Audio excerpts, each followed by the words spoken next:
Sultan Suleiman. In Europe they know Sultan Suleiman as a great soldier, but in Turkey he is called the lawmaker.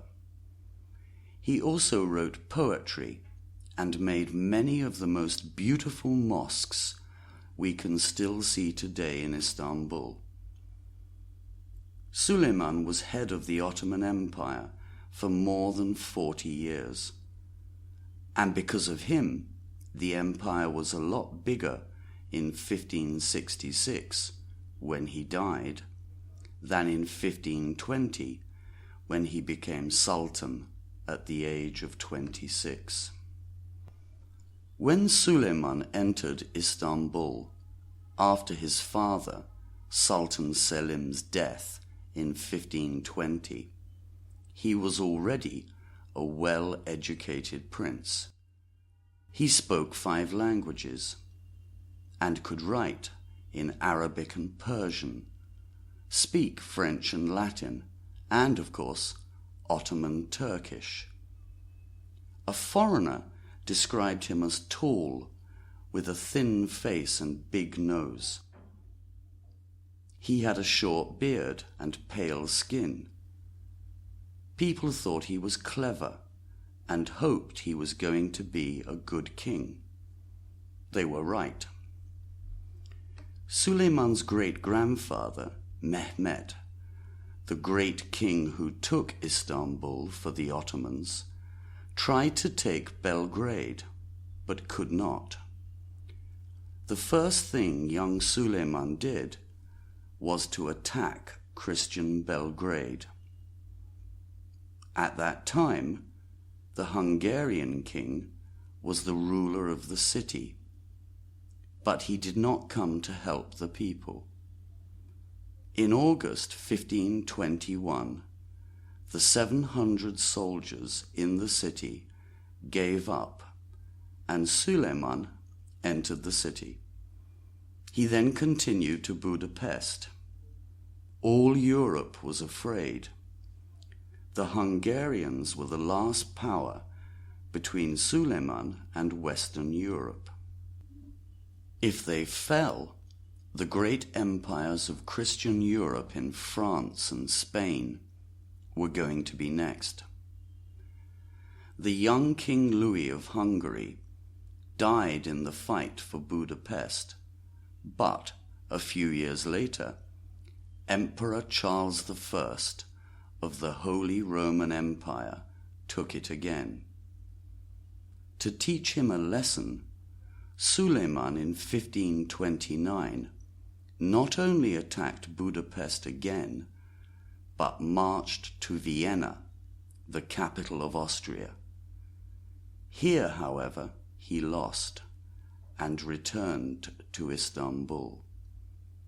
He was now Sultan of southeastern Europe, today's Bulgaria, Greece, Serbia, Bosnia and Croatia, Hungary and Romania, as well as many countries in the east.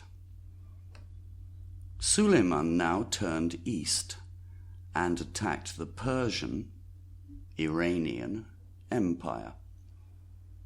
He enlarged Turkey's eastern land and continued to Baghdad, capital of modern Iraq. 3 times Suleiman attacked the Persians, but each time they did not stay to fight. Finally, in 1554, they agreed that the Persians must stop attacking Turkish cities, and Suleiman should keep Baghdad. Suleiman also attacked the Middle East and North Africa. He continued as far as the eastern border of modern Morocco. He also attacked Portuguese cities in the west of India and took modern Oman and Yemen. In 1566, when Suleiman died, the Ottoman Empire was the largest in the world.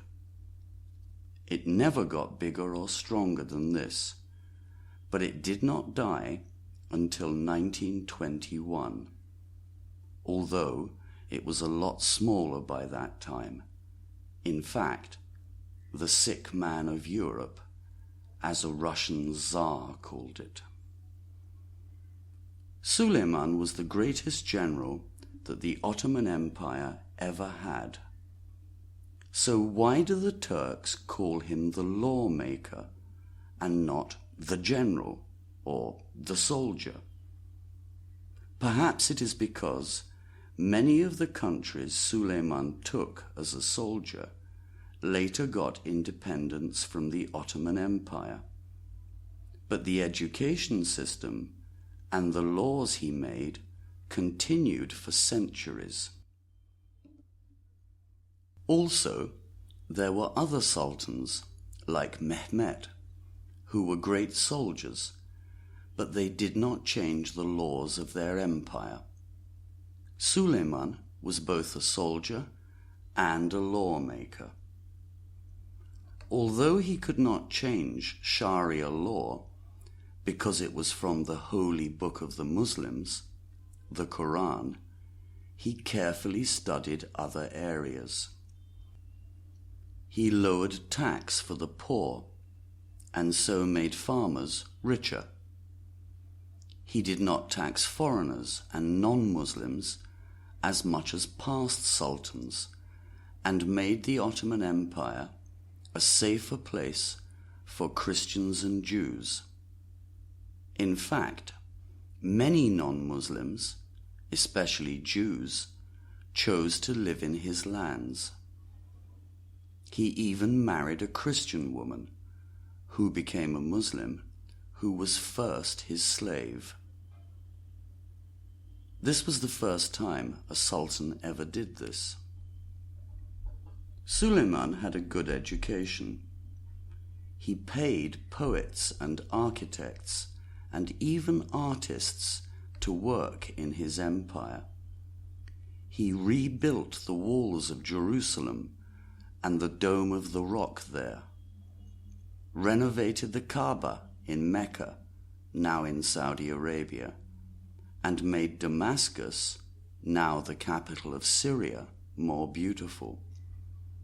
And, of course, he built many wonderful mosques in Turkey.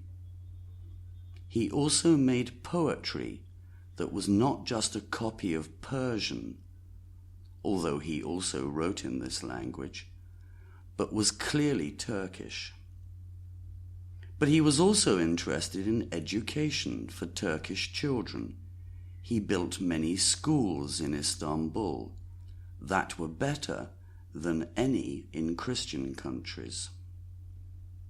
When Sultan Suleiman died, he left an empire that was the largest and greatest in the world. It was an empire that was safe, that grew enough food, that had schools and beautiful mosques. The Turks did not have a leader as great as Suleiman until Mustafa Kemal Atatürk in 1923.